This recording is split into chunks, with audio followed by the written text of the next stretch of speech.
Walk me through you going after the CCP.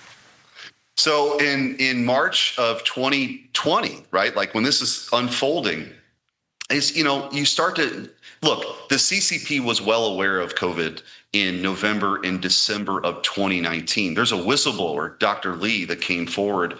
He mysteriously died after he recanted what he saw about what was happening in the hospitals there in Wuhan.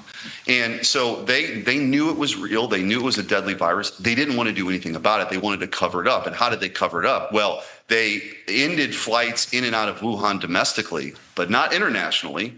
China also became the largest net exporter of PPE to the largest net importer of PPE in those months. So they knew it was going down. They didn't tell anybody. And of course, the World Health Organization, which is just a puppet for the CCP, they helped hide all this too. So what does President Trump do? He says, look, this crazy thing happening in Wuhan. We're going to shut down flights in and out of China. He's characterized as the xenophobe in chief, right? All this, the left did something. You started to see the Trump derangement syndrome kind of play out on that stage too. So we saw enough. And actually my Solicitor General at the time, John Sauer, who's now the Solicitor General of the United States, just a brilliant guy who's winning a lot of these lawsuits now for the Trump administration and was his lawyer in the presidential immunity case too, by the way. But we said, you know what, there's got to be something here. If we're reading this in the newspapers, there's got to be a lot more there. So we decided to sue Communist China, the CCP, the Wuhan Institute for Virology for unleashing COVID on the world.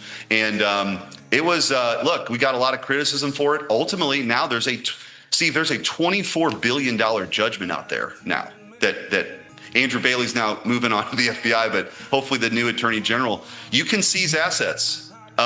Chinese assets now with that judgment. And I hope that we're aggressive in doing that. But I think it was about, look, I don't care. I mean, obviously, no harm has come to me yet, but the CCP didn't like that. But who cares? Like, I'm an American and I'm going to fight for, you know what I mean? Like, this is my country and this is what you did and you ought to be held accountable for it.